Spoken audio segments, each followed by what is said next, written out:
Okay, your question. What do you think about cosmetic surgery in a pageant competition? Does it give an unfair advantage to a contestant, and why? A blessed good morning to each and everyone. The question was, what do I think the cosmetic surgery to a candidate when it comes to beauty pageant? I believe, ladies and gentlemen, in my own opinion, I'm very proud to say that I never ever done any surgery in my body or even in my face. Therefore, I can proudly say that I am 101% natural, no preservatives. I believe, ladies and gentlemen, that this pageant will always be served for us gays as platform wherein we can easily express our thoughts, feelings, and even our opinions. That's why it is always be a battle of one's big mind and even the total impact of one candidate. I believe that beauty pageant is not ever a question of one's big boob or even one big hip. It is a battle of personality on how you can impress the judges and even make the audience go loud. Thank you so much. Candidate number two. You can go back now to your place. No, I mean there.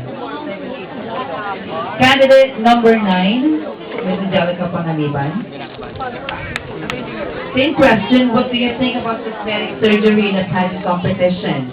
Does it give an unfair advantage to a contestant, and why?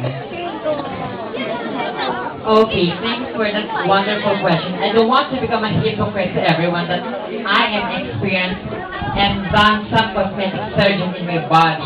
But the question is, do I think that that cosmetic surgeon is unfair to pageant like this? And I don't think it's not unfair. Why do I say so, ladies and gentlemen? Because as long as you cannot hurt anybody's feeling in your co-candidate, I think you consider yourself as a fair one candidate in this particular pageant. Always be remembered, ladies and gentlemen, that physical appearance is not the basis in this pageant. Always remember, to win this pageant is like a ball game. Sometimes you lose, and sometimes you win. But it doesn't mean that you are a winner or are a loser. But what is important, how you play the game. Thank you. Thank you so much. That is Ms. Angelica Pangaliban.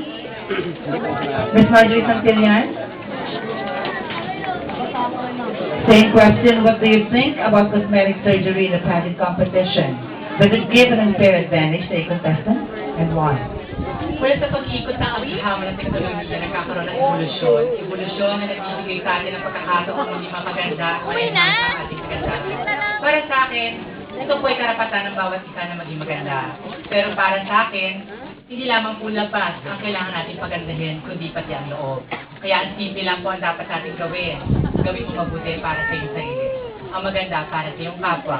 Na kung dumating ang wakas ng ating buhay, ito hindi magiging wakas, kundi isang bagong simula sa piling ng takilan ng ito. Thank you so much. That is Ms. Marjorie Santillan, candidate number 3. Ms. Pamela Bianca Manalo. Their question, what do you think about cosmetic surgery in a pageant competition? Does it give an unfair advantage to a contestant, and why? Well, to be perfectly honest, I'm actually not against any cosmetic surgery because it's actually one individual's decision whether they want to go under the knife. But if it's an unfair part to the candidate who has not gone through cosmetic surgery, I don't think so. Because in beauty pageants nowadays, what's actually being judged is how you carry yourself and the confidence you exude and how respectable as a homosexual you are in front of the society. Ladies and gentlemen, just like what candidate number 3 has mentioned earlier, it's not really just a physical beauty. But I think the judges and the audience are actually looking further than what they can see with their eyes. Because after all, there has been always saying that what is essential is invisible in the eye. And that I think that essential is actually the pureness of your heart.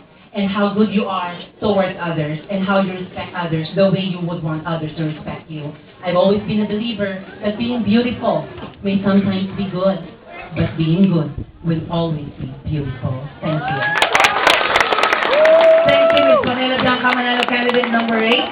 And our last but not least candidate, Number 7, the Waray herself, Ms. Alex Bolvic. Your question. What do you think about cosmetic surgery in a pageant competition? Does it give an unfair advantage to a contestant and why?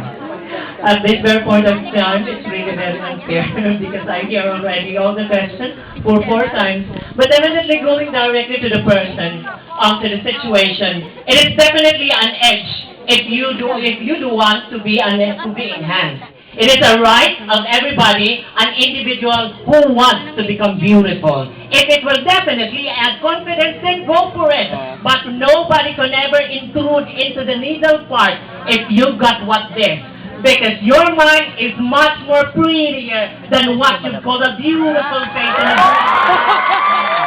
otherwise, what is in our mind? When we say beauty, it is definitely has a huge and deeper meaning. It is not in between surgery and the needle. It is in between how you carry yourself and be in your top. Believe in yourself and you will always be a winner. Thank you. Thank you so much, Alex. The Waray herself, candidate number 7, Alex Bolvic. Oh my God. This is a very, should I say, hard competition?